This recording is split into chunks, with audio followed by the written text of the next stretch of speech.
Thank you so much for giving me the floor. This is me Ohani Shasnain and I am from Architecture Department. এবং MIST নিয়ে বলতে গেলে শুরুতেই বলতে চাই যে আমরা আসলে দুই বোন বড় হয়েছি এবং আমার বড় বোন বিইউপি থেকে পড়েছে। তো ফ্যামিলি থেকে শুরুতেই আমি দেখেছি যে বিইউপি এবং এমআইএসটি নিয়ে খুব ভালো একটা মাইন্ডসেট, এবং আমার বোনকেও আমি দেখেছি যে ওর সব ফ্রেন্ডসদের আগে, স্পেশালি করোনা টাইমে যখন একটা অনেক বড় সেশন জব করে গিয়েছিল, ওর সব ফ্রেন্ডসদের অনেক আগে বের হয়ে গিয়েছে এবং ওর যে ফ্রেন্ডসরা কেবল মাস্টার্স করছে, she is already in a job and she is doing great.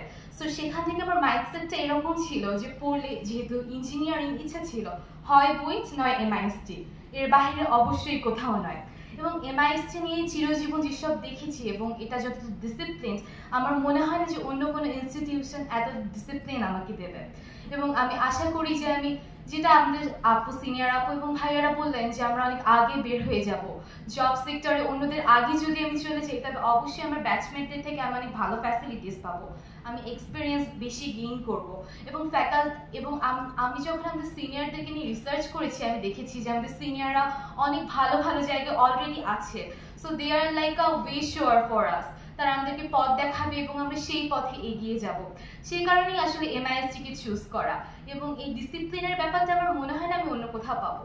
এবং শুরু থেকেই আমি আসলে কালচারাল জিনিসপত্রের সাথে অনেক বেশি জড়িত ছিলাম। বিটিভিতে আমি নাটকে অভিনয় করেছি এবং আমি জাতীয় শিক্ষা সপ্তাহে আমাদের বিভাগের শ্রেষ্ঠ শিক্ষার্থী ছিলাম এবং নানান ন্যাশনাল অ্যাওয়ার্ড পেয়েছি, শিশু একাডেমি থেকে গোল্ড মেডেল আমি পেয়েছি। এবং সব থেকে আমার মনে হয়েছে যে আসলে আমাকে এমআইএসটি আমার ওই প্ল্যাটফর্মটা আমাকে আবারও দেবে, আমি আমার ইউনিভার্সিটি লাইফে এসে ওই জিনিসগুলোকে আমি আসলে চর্চা করতে পারবো।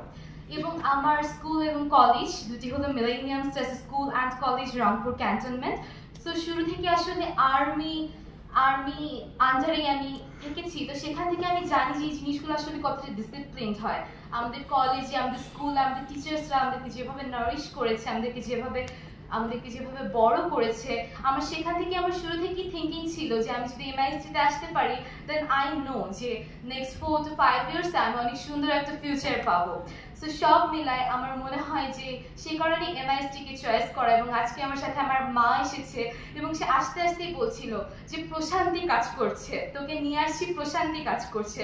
অন্য ইউনিভার্সিটিতে যে ভয়গুলো থাকে যে র্যাগিং এর শিকার হব কিনা, সিনিয়র্সরা কিভাবে ট্রিট করবে, অন্য কি চলবে আমাদের সাথে, সেখানে আমার মাই আমাকে বলছিল তোকে যে নিয়ে আসছি আমার কোনো ভয় কাজ করছে না, আমার মনে হচ্ছে যে আরেকটা পরিবারে তোকে দিচ্ছি। তো সেই দিক থেকে আসলে বোঝা যায় যে আমাদের গার্জিয়ানদের অনেক শান্তিতে তারা থাকে। তো সেই কারণেই এমআইএসটিকে চয়েস করা। এবং আরেকটা যেটা বিষয় আমার মাথায় কাজ করেছে যে অন্য শহরে, আমার সিলেটে, আমার শাহজালালে আমি সুযোগ পেয়েছিলাম, আমার চুয়েটে সুযোগ হয়েছিল, সব বাদে এমআইএসটিতে আসা। কারণ কি, আমার যেটা মনে হয় যে অন্য শহরে গিয়ে যে জিনিসগুলো শিখতে আমাকে বই পড়তে হবে, ঢাকা শহরে সেই জিনিসগুলো আমি রাস্তায় যেতেই শিখবো। সো সেই কারণে এমআইএসটিতে আসা এবং খুব ভালো একটা জার্নি। আশা করছি যে সামনের দিনগুলো অনেক সুন্দর হবে, আমার কালচারাল সাইডে আমি নিজেকে ফ্লোরিশ করতে পারবো এবং এগিয়ে যেতে পারবো, এমআইএসটিকে রিপ্রেজেন্ট করতে পারবো ওয়ার্ল্ড ওয়াইড এবং সকলের মুখ উজ্জ্বল করতে পারবো। সে বলি আমার বক্তব্য শেষ করছি। সকলকে অশেষ ধন্যবাদ। আসসালামু আলাইকুম। এত সুন্দর